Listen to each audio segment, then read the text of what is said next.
안녕하세요. 남스타입니다. 지난 영상에서 강민경 씨가 매입한 합정동 건물 관련 얘기를 했었는데 이게 좀 논란이 많네요. 논란이라기보다는 그동안 연예인들 건물 매입 사례들 보면 이렇게 사람들이 이렇다 저렇다 말이 많진 않았는데 유독 좀 이번 사례에 얘기가 많은 것 같습니다. 대표적으로는 아쉽다는 평가, 뭐 이 정도면 속아서 산 거다, 너무 비싸게 샀다 등등 대부분 부정적인 평가들이 많은데요. 사실 이 남이 매매한 건물을 놓고 잘 샀네 못 샀네 막 떠들어대기가 좀 그렇잖아요. 잘 샀으면 잘 샀다고 얼마든지 얘기해도 좋지만 잘못 샀다고 얘기하는 건 사실 진짜 조심스럽거든요. 그래서 저도 전 영상에서 최대한 평가보다는 어떤 방향성으로 건물을 봐야 좀 더 수월하게 환금할 수 있다, 이런 포커스로 얘기를 드렸던 건데, 뭐, 이미 많은 분들이 평가를 하고 계시더라고요. 근데 그런 영상이나 댓글들, 의견들을 보면서 조금 아쉬웠던 게, 그냥 다들 개개인의 평가는 해요. 비싸게 샀다. 다른 선택을 할 수 있었다. 아쉽다. 근데 그냥 거기서 끝이라는 거죠. 제가 자주 드리는 말씀이 부동산 투자에서 가장 좋은 선생님은 사례입니다. 사례. 그래서 종종 사례 분석을 해드리는 거거든요. 이번 강민경 씨 건물 매입 사례도 그냥 단순히 비싸게 샀네, 좀 별로네, 이런 평가로 끝낼 게 아니고 충분히 나에게 교훈이 될 만한 사례로 남겨둘 수 있다는 겁니다. 왜 사람들이 아쉽다 하는지, 왜 비싸게 샀다고 하는지, 그 원론적인 얘기를 일반 투자자분들 입장에서 좀 풀어볼까 해요. 빌딩 매입 가격 놓고 고민하시는 분들한테 좀 도움이 되실까 해서요. 그리고 지난 영상에서 강민경 씨가 매입한 건물 대장상에 엘리베이터가 없어서 없는 건물이라고 영상이 나갔는데 실제 건물에 엘리베이터 한 대가 설치되어 있습니다. 현재 통임대 중이고요. 매달 수익률도 약 1,800만 원 정도 나오는 수익형 건물이라는 거 수정사항 말씀드릴게요. 앞으로는 더더욱 정확한 정보 전달을 위해서 더 노력하겠습니다. 다시 본론으로 들어가서 누가 건물을 사면 사람들은 가격적인 평가를 가장 많이 합니다. 싸게 잘 샀다. 좀 비싸게 산 것 같은데? 사실 뭐 어떻게 보면 가격이 제일 중요한 부분이긴 하죠. 수익형 부동산에서 매입 가격이 얼마냐에 따라 내 수익률과 직결되는 부분이기 때문에 그래서 누구나 싸게 사고 싶어 하죠. 그렇다 보니까 급매만 찾고 급매만 기다린다, 이런 마인드이신 분들이 많죠. 그게 결국에는 싸게 사고 싶어서인 거거든요. 싸게 사야 그만큼 내가 더 버니까. 근데 사실 그런 마인드만으로는 투자하기 힘듭니다. 제가 자주 하는 말 중에 지금 가격을 인정해야 투자할 수 있다고 항상 얘기하죠. 이 말이 터무니없이 비싼 걸 인정하라는 게 아니에요. 무조건 싼 가격만 원하는 게 투자하기 힘들다는 얘기입니다. 어떤 얘기인지 아시죠? 부동산 거래는 이 양쪽의 합의점을 잘 찾는 게 되게 중요해요. 그래서 파는 사람도 다음 사람 먹을 거 남겨놔야 팔리는 거고, 사는 사람도 매도자 먹을 부분을 좀 챙겨줘야 살 수 있는 겁니다. 무조건 내 입장에서 내 수익만 생각하면 좋은 거래가 되기 힘들겠죠. 계약은 혼자 하는 게 아니니까요. 입장 바꿔서 매도자 입장에서 지금 같은 빌딩 시장에서 입지가 좋은 건물을 가지고 있어요. 근데 진짜 자금이 급하거나 세금적으로 문제가 생겼거나 뭐 개인적인 상황이 있거나 하지 않은 이상 내 건물 입지가 좋은 걸 본인도 알고 있는데 시세보다 싸게 팔 이유가 있을까요? 없어요. 적정 시세만 돼도 사실 땡큐인 거예요, 어떻게 보면. 요즘 이 성수동 카페거리 쪽 입지 괜찮은 곳들 건물주분들 평당 2억 이하는 얘기도 꺼내지 말래요. 평당 1억 5천? 뭐 거들떠도 안 보세요. 제가 혀를 찹니다, 진짜로. 강남보다 부르는 가격이 더 비쌉니다, 지금 성수동이. 근데 매도자 입장에서 그렇게 되더라고요. 결국 부동산은 희소성이고 입지니까. 그렇게 보면 금매, 입지 대비 시세보다 저렴하게 나오는 건물은 진짜 100건 중에 한두 건? 확률적으로 극악인 겁니다.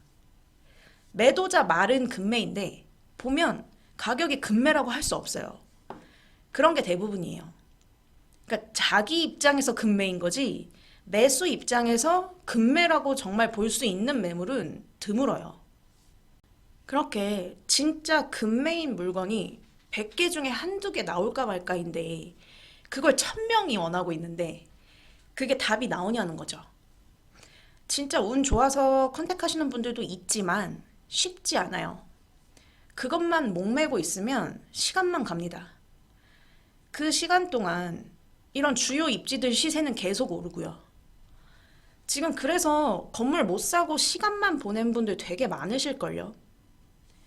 내가 가격 때문에 약간 고민했던 건물을 누군가는 매입해서 이미 리모델링하고 신축하고 같이 바꿔서 훨씬 비싼 가격에 내놓고 있어요. 그런 경우 많이 보셨을 겁니다. 나중에 놓쳤다고 후회하죠. 그래서 그만큼 가치 상승이 확실할 수 있는 지역에서는 무조건 싼 거 찾는 게 답이 아니고 입지를 봐야 합니다, 결국. 부동산은 첫째도 입지, 둘째도 입지, 무조건 입지예요. 그리고 가장 중요한 건 무조건 싸게 사자라는 생각보다 내가 지금 이 가격에 이걸 매입해서 추후에 더 비싸게 팔 수 있는 건지 이걸 꼭 가장 중요하게 체크해야 하는 겁니다. 예를 한번 들어볼게요. 작년에 이 건물 업비트에서 삼성동에 4억 샀죠. 작년에 평당 거의 4억 주고 들어갔어요. 그때 그 주변 시세 최고가 찍고 들어간 겁니다. 근데 업비트 4억 산 거 언론에 퍼지고 잘못 샀다고 얘기하는 사람 보셨어요? 유튜브나 이런 데서 아쉽다고 얘기하는 영상 보셨어요? 강민경 씨처럼 똑같이 그 지역 내에서 최고가 찍고 들어갔는데 거의 못 봤어요, 저는. 다 잘 샀다, 좋은 입지 샀다 이랬거든요, 반응이. 저도 그때 유튜브 영상에서 소식 전해드리면서 진짜 잘 샀다고 평가했고요. 이게 무슨 차이일까요? 업비트랑 강민경 씨 둘 다 최고가 찍고 들어간 건 똑같아요. 근데 왜 누군 잘 샀다 그러고 누군 아쉽다는 평가가 나올까요? 단지 강남 마포여서? 업비트 사옥 바로 옆에 현대 GBC 부지. 처음에 현대에서 한전부지 샀을 때 다 잘못 샀다 그랬죠. 근데 지금은요. 잘 못 샀다고 얘기하는 사람 있나요? 신의 한 수였다고들 얘기하죠. 왜? 삼성동이 이렇게 호재 천지로 바뀔 줄은 그때 당시는 사람들이 잘 몰랐기 때문입니다. 근데 이제 보니 여기가 완전 강남 중심 입지가 되겠네? 이제 다들 아니까 아무도 잘못 샀다고 얘기를 안 하는 겁니다. 누군가 빌딩을 사면 우리는 그걸 평가하죠. 싸게 샀네, 비싸게 샀네. 근데 그걸 딱 금액만 놓고 주변 시세만 비교해서 단순히 평가할 수 있는 건 아닙니다. 미래 가치는 지금 눈에 보이지 않는 것들도 있을 수 있으니까요. 그래서 계획도 알아야 되고 파악할 것들이 많다고 말씀을 드리는 겁니다. 결론적으로 비싸게 샀어도 비싸게 팔 수 있는 입지면 괜찮은 겁니다.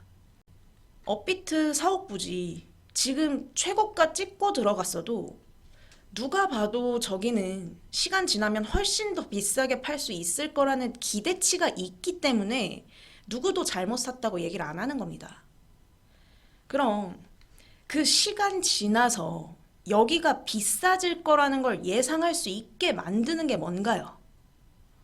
결국 호재죠. 삼성역 GTX-A, C, 영동대로 지하화, 현대차 GBC, 잠실 마이스 모든 호재가 여기 다 집중되어 있잖아요. 그러니까 사람들은 어차피 지금 업비트가 4억에 최고가 찍고 들어갔어도 저거보다 더, 훨씬 더 가치 상승 여력이 있는 곳이니까 좋게 평가를 하는 겁니다.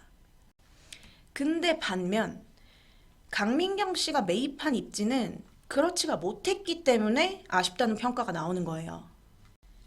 이 지역에 파급력 있는 신설 교통망이 생길 예정이라든지 주변에 대규모 재개발이나 재건축이 예정되어 있다든지 이런 호재가 있었다면 얘기가 또 달라질 수도 있었겠죠. 근데 아시다시피 이 일대는 홍대, 합정, 상수, 상권 위주의 지역이고 이런 상권은 상황에 따라 영향을 많이 받는다는 걸 코로나를 겪으면서 많은 사람들이 알게 됐죠. 그리고 홍대 전통 상권이나 이 상수동 중심 상권보다 홍대 솔레길 이 라인 상권이 그렇게 크지 않다는 부분도 작용을 한 거고요. 그래서 강민경 씨가 최고가를 찍고 이 지역에 들어간 게 조금 아쉽다라는 평가가 나오는 겁니다. 그냥 무조건 최고가를 찍었기 때문에 아쉽다는 게 아니에요. 이런 원론적인 부분들을 항상 생각하셔야 본인들 투자에 도움이 되는 겁니다. 그냥 누가 건물 샀다더라. 근데 좀 별로인 것 같아. 이런 안주거리만으로 사례를 쓰지 마시라는 거죠. 내가 비싸게 샀어도 더 비싸게 팔 수 있으려면 호재 있거나 상권이 탄탄해서 수익률이 꾸준히 높아질 수 있는 여력이 있거나 수요가 많은 지역이거나 해야 되는 겁니다. 그런 지역에선 최고가 찍어도 잘 못 샀다는 평가만 듣진 않아요. 그리고 또 한 가지. 강민경 씨가 매입한 건물은 이미 건물의 활용도를 많이 써버렸기 때문에 아쉽다고들 하는 겁니다. 이미 리모델링도 됐고 컨디션은 어느 정도 괜찮은데 대지가 그렇게 크지 않기 때문에 굳이 신축하기도 좀 애매하고 또 이 건물이 용적률이 현재 240% 정도예요. 3종 일반 주거지역이니까 거의 용적률도 다 썼어요. 그럼 이 건물은 향후 수익률 개선에 있어서 리모델링을 한다거나 증축을 한다거나 용적률이 남아있어서 그 부분을 다시 채우려고 신축을 한다거나 이런 메리트가 떨어지기 때문에 그냥 단순 수익형 건물로 접근을 해야 되는 거죠. 그래서 아쉽다고들 얘기를 하는 겁니다. 비싸게 샀는데 더 비싸게 살 건덕지가 적은 거죠. 근데 또 모르죠. 상권은 이동하기 때문에 이 라인이 추후에 각광받는 상권으로 자리매김할 무언가의 포인트가 생겨서 임대료가 크게 오르거나 하는 일이 생길 수도 있죠. 하지만 지금 상태에서 지금 그냥 팩트로만 봤을 때 앞서 말씀드린 그러한 부분들이 조금 덜 체크된 것 같은 투자였기 때문에 다른 사례에 비해서 논란이 좀 많이 일어나고 있는 것으로 보입니다. 좀 정확하게 말씀을 드리고 싶어서 다시 한번 정리를 해봤고요.